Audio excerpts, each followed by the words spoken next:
नमस्कार। सोचिए जरा एक ऐसे फूल के बारे में जो सिर्फ दिखने में सुंदर ना हो, बल्कि बालों से जुड़ी कई समस्याओं का एक सदियों पुराना जवाब भी हो। आज हम इसी नीले से दिखने वाले फूल के पीछे जो पारंपरिक ज्ञान है, उसे समझने की कोशिश करेंगे। बालों का वक्त से पहले सफेद हो जाना या फिर उनका ठीक से ना बढ़ना, ये परेशानियां तो हम में से कई लोगों को होती हैं, है ना? पर क्या हो अगर इन आम दिक्कतों का हल हमारी प्रकृति में ही कहीं छिपा हो? तो चलिए आज इसी बात की थोड़ी गहराई में चलते हैं।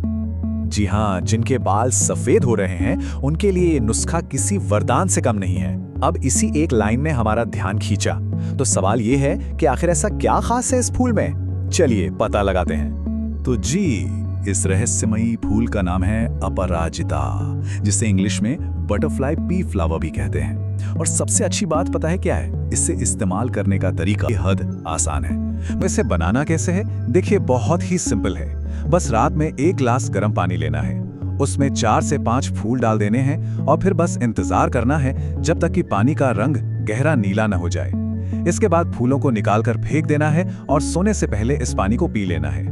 बस, सच में इससे आसान और क्या होगा, है ना? हाँ, पर यहाँ एक बात ध्यान में रखनी जरूरी है। अगर अच्छे नतीजे चाहिए तो इस उपाय को रोजाना कम से कम 1 महीने तक करने की सलाह दी जाती है। देखिए, कोई भी नेचुरल चीज हो, उसे अपना असर दिखाने में थोड़ा वक्त तो लगता ही है और नियमितता भी बहुत जरूरी है। तो अब सवाल ये उठता है कि ये काम कैसे करता है? क्या ये सिर्फ एक पारंपरिक मान्यता है या इसके पीछे कोई साइंस भी है? तो चलिए अब कैसे से क्यों की तरफ बढ़ते हैं और समझते हैं कि इसके पीछे का साइंस क्या कहता है। तो इस फूल का जो असली हीरो है वो है एंथोसियानिन। अब ये है क्या? ये एक बहुत ही पावरफुल एंटीऑक्सीडेंट है जो अपराजिता के फूल में नेचुरली, मतलब कुदरती तौर पर खूब सारा पाया जाता है।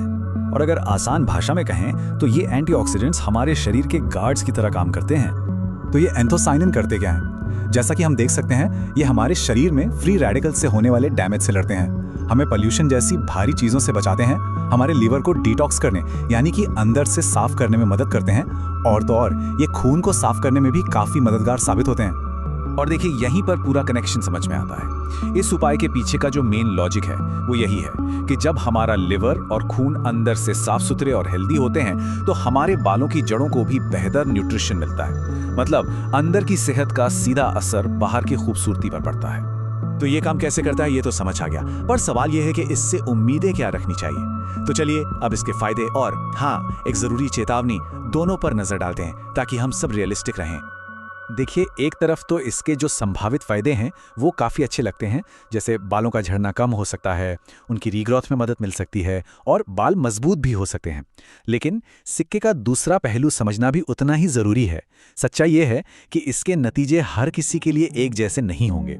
रिजल्ट्स इस बात पर बहुत ज़्यादा डिपेंड करते हैं कि किसी की लाइफस्टाइल कैसी है, खान पान कैसा है और ओवरऑल शरीर की कंडीशन क्या है।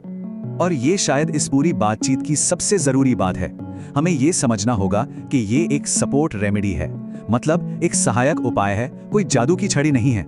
ये हेयर केयर रूटीन का एक मददगार हिस्सा तो हो सकता है, पर इसे कोई चमत्कार नहीं समझना चाहिए। तो आखिर में ये सारी बातें हमें एक बड़े सवाल पे लाके खड़ा कर देती हैं। आज के इस दौर में जहां हमारे पास इतनी एडवांस्ड साइंस और टेक्नोलॉजी है, वहां इन जैसे पारंपरिक नेचुरल नुस्खों की हमारी मॉडर्न वेलनेस रूटीन में क्या जगह होनी चाहिए?